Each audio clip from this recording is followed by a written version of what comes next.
that significant joint operation that unfolded off the Wexford coast, requiring the joint efforts of Gardaí, the military, the Irish Coast Guard, all to come together to handle what may be Ireland's biggest drug bust to date. Joining me now is a journalist with the Independent.ie and the Wexford People, Padraig Byrne. Padraig, good morning. Good morning, Pat. Now, first of all, there have been two arrests. Do we know who these people are, where they might hail from? No, well, I guess it's early days yet. My sources are indicating that both men are not Irish, that they're foreign national men. It appeared that they had little expertise in the area of sailing. It was a bit of a struggle out there. So essentially, what happened was on Sunday evening at around 11:30, the trawler that they were travelling on board ran aground on a sandbank just off Blackwater. Now, you're a local man, so tell us something about that sandbank. Would local trawlermen be very familiar with it and steer clear?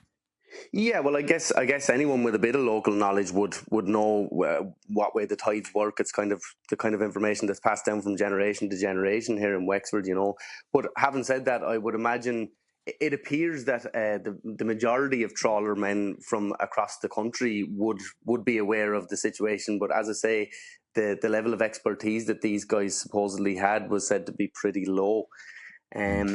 So it was around 11:30 on Sunday that the incident kicked off. Initially, it just appeared like a simple case of a trawler that had run aground in heavy weather.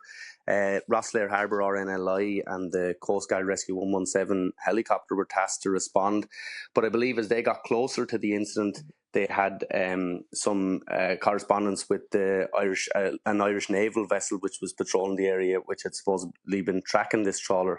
Now, they were told at that stage to avoid boarding the vessel and to avoid taking anybody off until they arrived at the scene and the Air Corps helicopter arrived at the scene. Do we know what the seas were like at that stage? It was actually quite windy.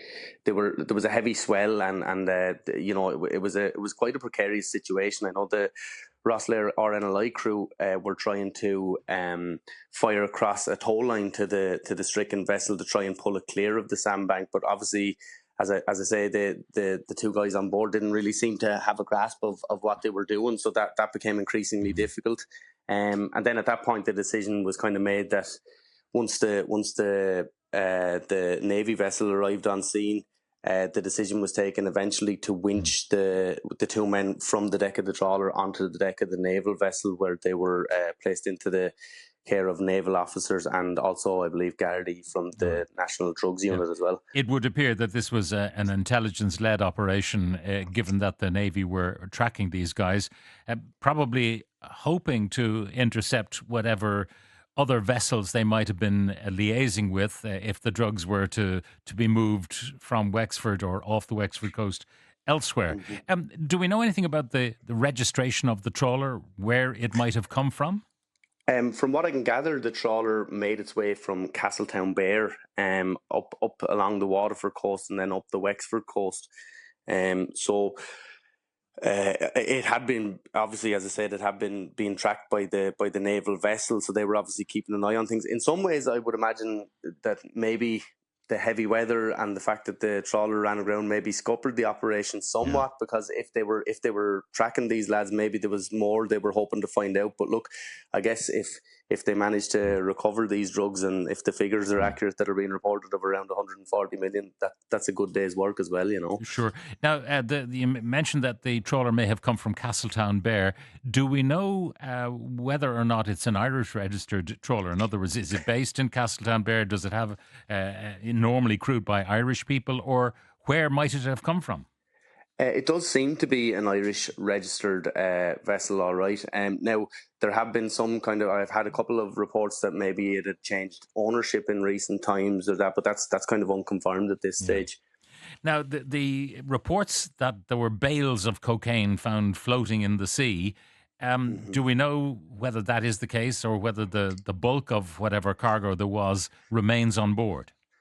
Well, that certainly seems to be the case anyway. Gardaí are remaining very tight-lipped on the whole operation.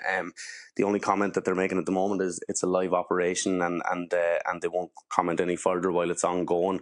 But I mean, yesterday we had a massive amount of military activity off the Wexford coast. There was Air Corps helicopters sweeping the coastline of Wexford. There was Air Corps planes that were obviously scanning the sea off the Wexford coast there as well. So it was very visible that there was a major operation underway here in Wexford yesterday.